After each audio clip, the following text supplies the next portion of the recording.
I remember the warmth of my family home, a place where every corner held memories, laughter, and the occasional tear. Let me take you through the people who shaped my life, sharing with you their stories, their quirks, and the love that binds us all together. My name is Emily. I'm 28 years old, and I've always been the storyteller in the family. I have a love for books and a passion for writing, which probably comes from the countless nights I spent curled up with a novel in my room, losing myself in the worlds created by others. But today I want to share the real story, the story of my family. My mother, Sarah, is the heart of our home. She's 54 now, but she has the energy of someone half her age. She's a teacher, a profession she chose not just as a career but as a calling. She has a unique way of making every child in her classroom feel special, just as she made my siblings and me feel growing up. Her favorite food is lasagna, especially the one with extra layers of cheese, which she insists is the only way it should be made. She says it reminds her of the layers of life, each one different, but when combined they create something wonderful. Then there's my father, John. At 56. He's a man of few words but great wisdom. He's an engineer, and his mind works like a well-oiled machine, always analyzing, always finding solutions. But it's in the quiet moments, like when he's tending to his vegetable garden, that I see the softer side of him. His favorite food is a simple one. A perfectly grilled steak with a side of mashed potatoes. He says it's because it's straightforward, much like him, and it brings back memories of the summer barbecues we used to have when we were kids. My elder brother, Michael, is 32. He's always been the adventurous one, the one who pushed boundaries and encouraged me to do the same. He's a photographer now, traveling the world and capturing moments that most people never get to see. His favorite food, sushi. He fell in love with it during a trip to Japan and insists that no meal compares to the fresh, delicate flavors of a well-made sushi roll. Then there's my younger sister, Lily, who's 24. Lily has always been the creative soul of the family. She's a painter, and her works are vibrant, full of life, much like her. She's always been the one to bring color into our lives, whether through her art or her infectious laughter. Her favorite food is strawberry cheesecake, a dessert she says is as sweet and layered as life itself. Our family wouldn't be complete without our grandparents. My grandmother, Evelyn, is 82. And she's a true matriarch. She's the keeper of our family history, always ready with a story from the past that somehow feels relevant to whatever we're going through. Her favorite food is apple pie, specifically the one she's made every Thanksgiving since before I was born. It's not just a pie. It's a tradition, a symbol of continuity in our ever-changing lives. My grandfather, Robert, is 84, and he's the most patient man I've ever known. He's always been a source of quiet strength in our family. A retired Navy officer, he's seen more of the world than I can imagine, yet he's happiest at home, sitting in his favorite armchair with a cup of black coffee, his favorite drink in hand. He says coffee keeps him grounded, much like the love of his family. Our family gatherings are a mix of old stories, new experiences, and, of course, food. But what makes these gatherings special are the emotions that come with them. There's laughter, like the time Michael told us about getting lost in the Amazon rainforest while trying to photograph a rare bird. There's warmth, like the look in my mother's eyes when she watches all of us around the dinner table. Her children grown but still her babies. And there's sometimes sadness, like the day we all sat in silence, remembering my Aunt Claire, who we lost too soon to illness. She was only 40, but her memory lives on in the way we cherish every moment together. Our conversations often turn to dreams and aspirations. Michael talks about his next adventure, perhaps Antarctica, to capture the untouched beauty of the icy wilderness. Lily shares her latest inspiration, a series of paintings that explore the concept of time and its fleeting nature. My father talks about retirement, though we all know he'll never truly stop working on something. My mother dreams of traveling more once she retires from teaching, finally taking the time to explore all the places she's taught her students about. And then there's me, sharing my stories, my words, and my dreams with them. I dream of publishing a book one day, a story that will touch hearts the way my family has touched mine. But life isn't always easy. There have been struggles, moments when the weight of the world seemed too much to bear. Like when Michael's marriage fell apart, and he came back home, broken and lost. We all rallied around him, helping him piece his life back together, reminding him that family is the anchor that holds you steady in the storm. Or when Lily struggled with self-doubt, questioning her talent and whether she could make it as an artist. My mother, with her endless patience and love, was there every step of the way, encouraging her, reminding her that her worth wasn't defined by others' opinions. These are the moments that define us, that make us who we are. A family isn't just about the good times, the celebrations, and the laughter. It's about being there for each other in the darkest moments, offering a hand to hold, a shoulder to cry on, and a heart that loves unconditionally. And as I sit here reflecting on all these memories, I realize how lucky I am. I have a family that loves deeply, dreams big, and faces challenges head-on. We're not perfect, but we're perfect for each other. As I continue to reflect on my family, there are so many more layers to uncover, each one adding depth to our story.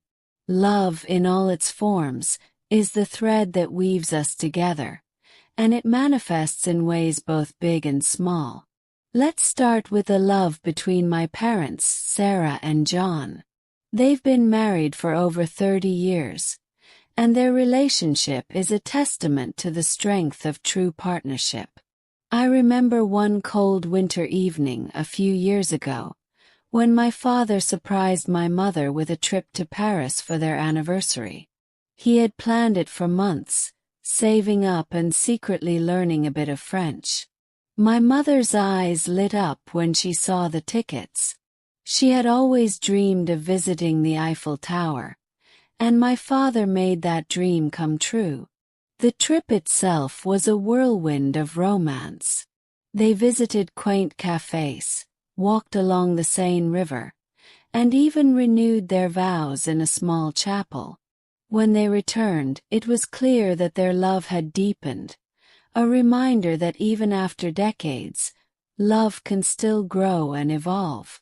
My mother often talks about that trip as one of the happiest times of her life, and my father, though a man of few words, always smiles proudly when she does. But love in our family isn't just about grand gestures. It's in the everyday moments that often go unnoticed. Like how my grandmother, Evelyn, still wakes up early every morning to prepare breakfast for my grandfather, Robert. She makes him his favorite oatmeal with a dash of cinnamon and honey, just the way he likes it. It's a small act of love, but it's these small acts that have kept their bond strong for over 6 decades. They've been through so much together, war, loss, and health scares, but they've always had each other. Their love is quiet but unbreakable, a foundation upon which the rest of our family stands. Then there's the love my brother Michael has for his art. Photography isn't just a job for him. It's his passion, his way of connecting with the world. I remember the first time he showed me a photo he took of a sunset in the Sahara Desert. The colors were so vivid, the image so full of life that it took my breath away. Michael told me that in that moment, as he stood alone in the vast desert, he felt a deep sense of peace and connection to something greater than himself. His love for capturing these moments is what drives him, and it's something that inspires me every day. Michael's love for his work has also shaped his relationships. He's always been a bit of a lone wolf, and after his divorce, he threw himself even more into his photography. But recently he met someone, a fellow photographer named Emma. They met during an assignment in Iceland, and their connection was instant. Emma shares his love for adventure and photography, and together, they've traveled to some of the most remote places on Earth, capturing the beauty of nature. Michael tells me that being with Emma feels like finding a missing piece of himself. It's been a long time since I've seen him this happy, and I can't help but feel a sense of joy for him. Lily's love story is a different kind of journey. She's always been a dreamer, but when it comes to love, she's had her fair share of doubts. A few years ago, she was in a relationship with someone who didn't appreciate her for who she was.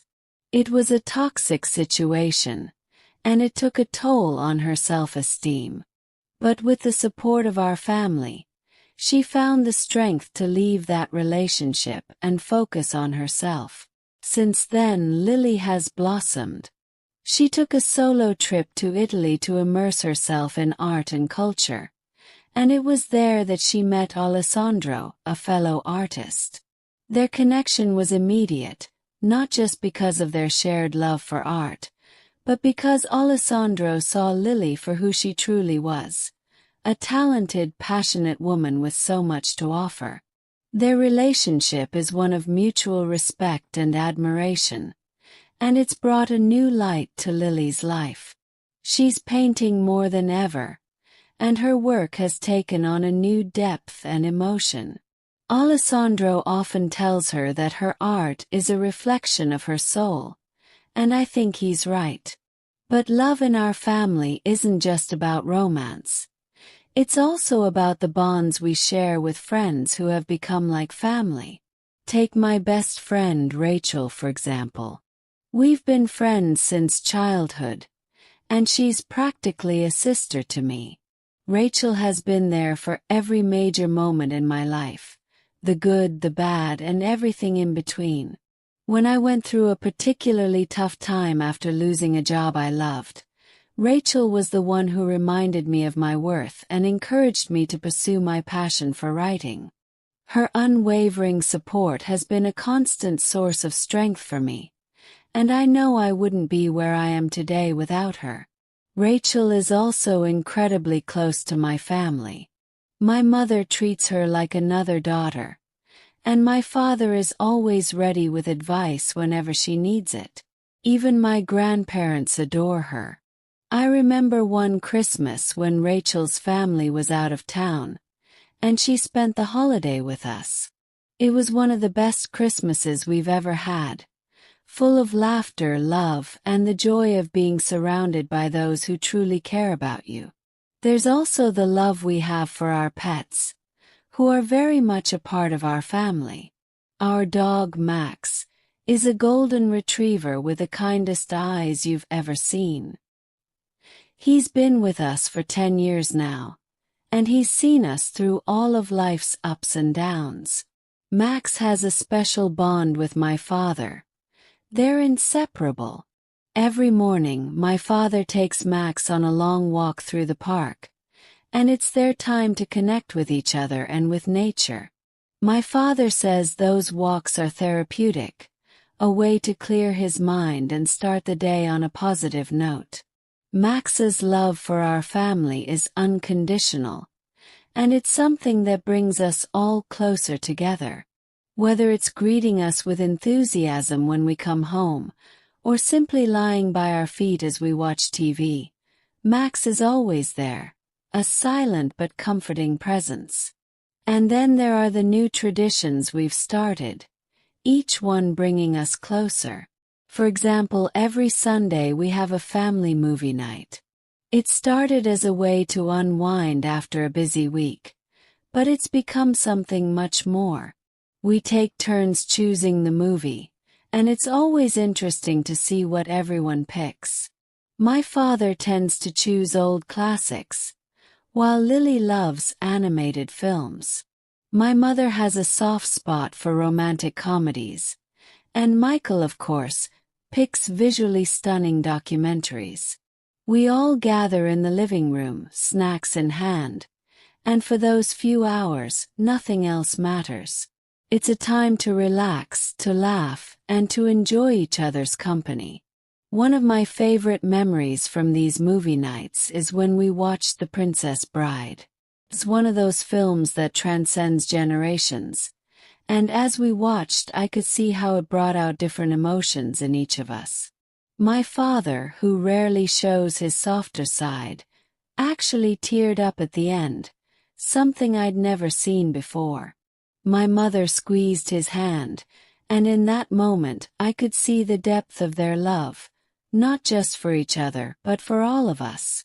Another tradition that has brought us closer is our annual family game night.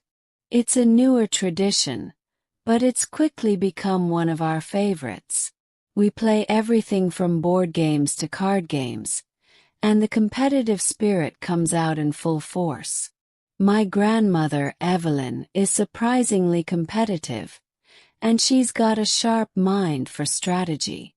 It's always a joy to see her outsmarting us, her eyes twinkling with mischief. These moments, these traditions, are the glue that holds us together. This is the story of my family, full of love, resilience, and endless support for one another.